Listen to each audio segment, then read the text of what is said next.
I'm Lily Follett, and today I'm getting ran through by 100 guys. You beg your pardon? 100 guys? The Spartans had 300 and they defeated an entire empire 2,500 years later, and you got guys out here lining up for 5 minutes of action with a corn star? If Leonidas was out here today, he'd be bopping to K-Dot. They not like us. People call me anything.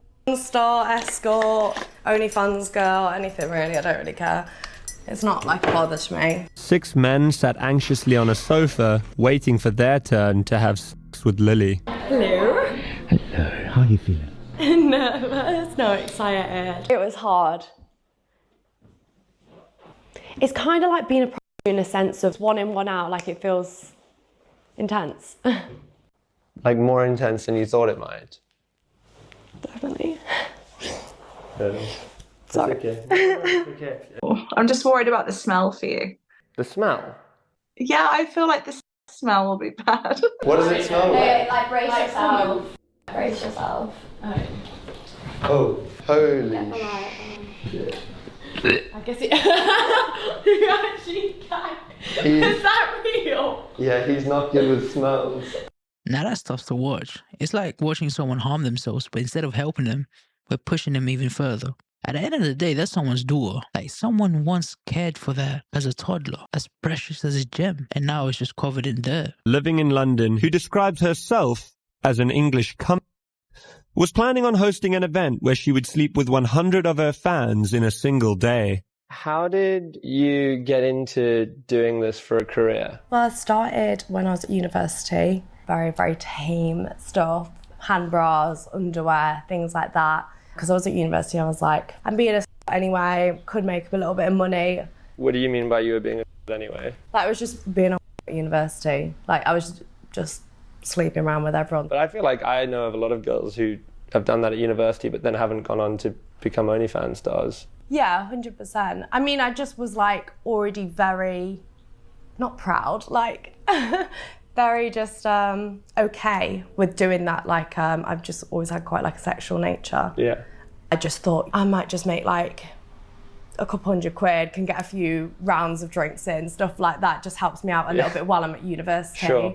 I didn't think it would turn into like my whole career. But I think as soon as I started on the platform, I kind of realised, I guess, how much money you can make and also just how much I loved it. I was just like, why am I doing a whole degree?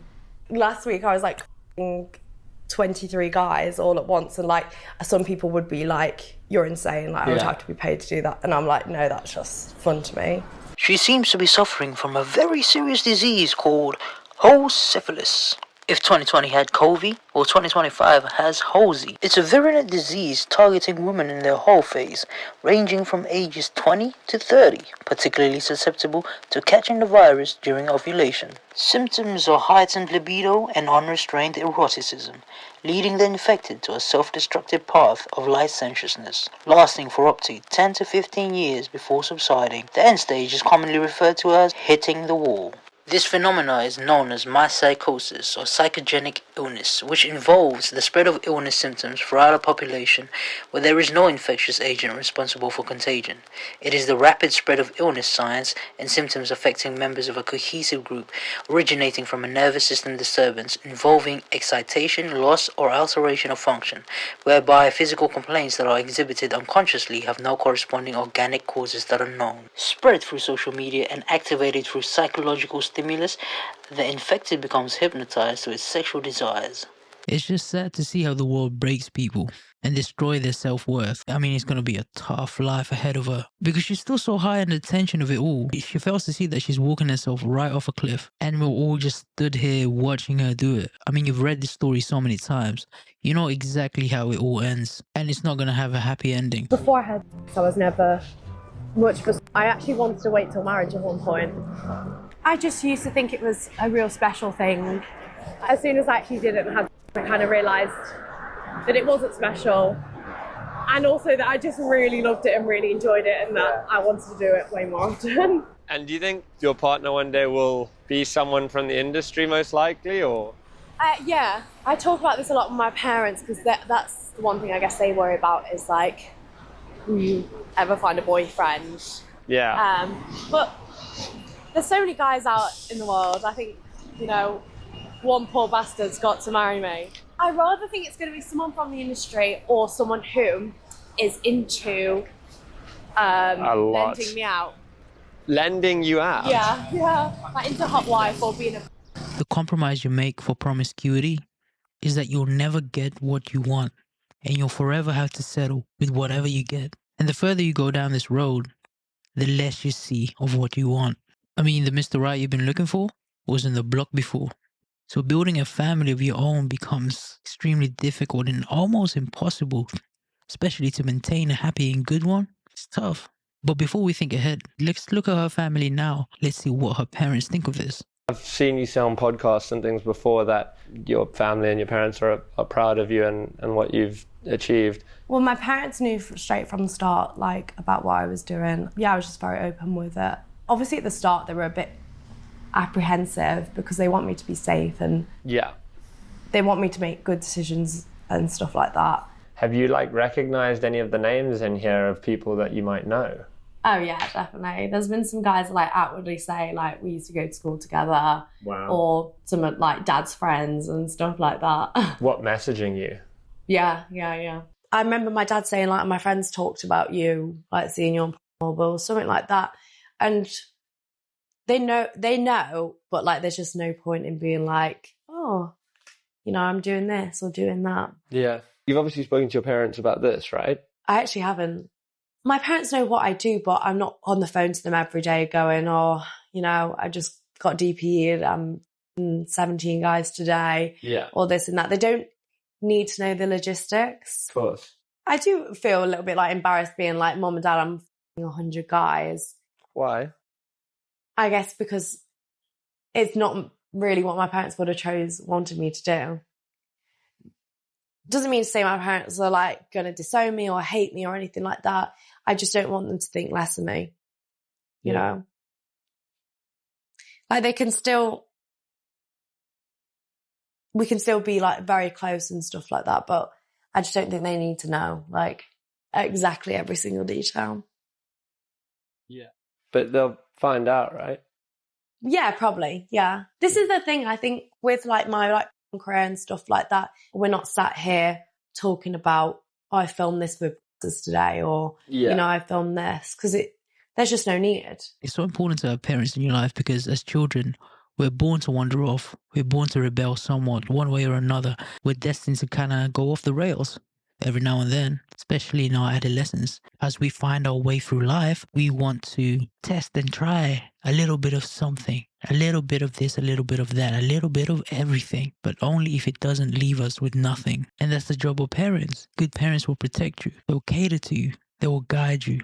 They will protect you from yourselves when you go too far, and they will guide you in times when you get lost. And what I've realized over the years through my own mistakes is that tough love is what it takes to live a soft life, and that you have to be very careful and strict with your life and how you live it, and to do everything the right way as much as you can so that you can have a happy life. And anything else that falls short of that leaves you in misery. And you don't really want to be spending your life miserable and regretting every decision you've made. Regret is a slow poison that will eventually kill you. Are there days where you second guess it ever? Not particularly. There are days where I'm sat here on a Sunday, I am feeling a little bit more lonely. My friends have all got boyfriends, and I'm like, you know, I see a comment and people are like, God, no one's ever going to marry you or something like that. And that can definitely, like, make me feel a little bit like, oh God, have I chose the wrong career? But, like, I just totally love my job. But just, like, people talking about your body constantly, how you look, every day someone, like, picking at you, I think that's the hard part. And also just the pure fact that people think so much less of you. Yeah. Before anyone ever meets you, they already perceive you to be something. I think now I'd find it hard to make friends in terms of, like, real friends that really just see me for who I am and not like, gosh, like, porn star online, whatever, this kind of, like, persona. Yeah. Also just, like, all of social media, like, everyone is preying on your downfall. Banks don't allow you to bank with them. your Instagram's trying to get shut down. Like, you know, it's just like the little things that's just like, no one likes what you do. And everyone just thinks less of you, basically. Traumatic events in life is like a nuclear detonation. It has a half-life, and a half-life is the time it takes for the harm and impact to subdue and decrease in its value to get back to normalcy. And secondly, the fallout. The fallout is the radius or the area it affects. And in this case, this is equivalent to the people affected by this event. The fallout of this event would be the people directly affected from Lily's actions. And the half-life is how long will Lily suffer the consequences of this event? How long will her actions affect her life? Now, we know that the fallout will be her parents, her friends, her family, her future relationships. All of that will be affected directly from this, and her promiscuity and all her actions leading up to this. Because as she mentioned, she doesn't really care about what other people think of her. So she cares mainly about her family. She has her priorities right. She's just going in the wrong direction. And the half-life of this is how long will she have to suffer and deal with all of this trauma? Because we don't know. Only she does. But she's not to blame for all of this. Because to me, this wouldn't even happen in the first place if she didn't have 100 men that would allow her to do this. There's a quote I want you to remember. For evil to rise, all it takes is for good to rest. Meaning that the world would not be flooded with evil only if the good men stood up for what is right. And those who sit on the fence, they don't do nothing good neither. Being passive about everything still allows things to pass through. I mean, the modern society caters to the degradation and demasculinization of men, but fail to realize that eliminating the strong man that is willing to stand up for what is right allows the weaker men to come through and prey on vulnerable women. One of the men participating agreed to speak with us after having spent his allotted 5 minutes with Lily. He had flown in from Switzerland just for this. So I came last night and I'm leaving basically after. I went for the authentic experience. Okay. I had pie. Pie, Yeah, British in the pie, pub, pie and mash. Yeah. Oh yes, of course, the authentic British experience. Fish and chips, London Bridge, the Big Ben, and of course, bonking Lily Phillips. How could you forget about that? How long have you known or been a fan of Lily Phillips? Since the beginning, I would say. Did you ever think you'd be able to have sex with her? No, never. And today you did? Yes. Were you nervous this morning going in there? Yes, especially when I saw all the guys, the cute. Yeah. And yeah, I was definitely nervous. Were you worried that maybe some of the other guys aren't going to get an STI check? Or? A little bit, but also I think the risk for the guys is maybe less high than for her. This has to be the most expensive shag ever. Really? Yeah. How much? 200 to get tested, 250 for the flight, maybe 800. 800 pounds, and worth it? Yes, without a doubt. Having had their IDs checked and release forms signed in order to allow publication on OnlyFans, 6 men sat anxiously on a sofa waiting for their turn to have sex with Lily. Yeah, I came last night, yeah. I came to last night after work. Oh, guys, we are running behind. Got in at 6 o'clock this morning. Oh my god. I mean, this one's extremely skimpy, so I'm sure he'll like that. Okay, well, good luck. Thank you. All the best. Are you? Is it that you're going to get him to eat his own semen? Yeah. Okay. So okay. You ready to be my pathetic little loser for the next 3 minutes? Well done, thanks for being my loser. Bye. We always want what we can't get until we get it and realize it's not all what it's cracked up to be. That it was way better as an idea than it is as a reality.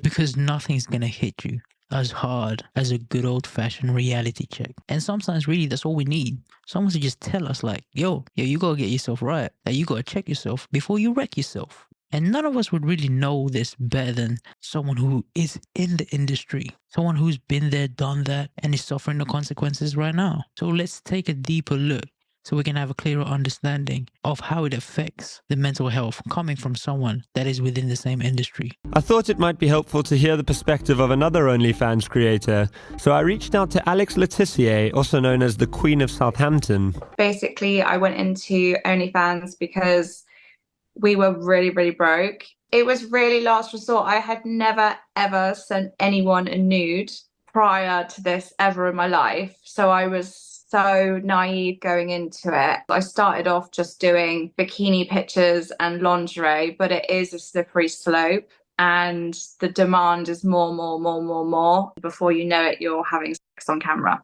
And is that something you regret?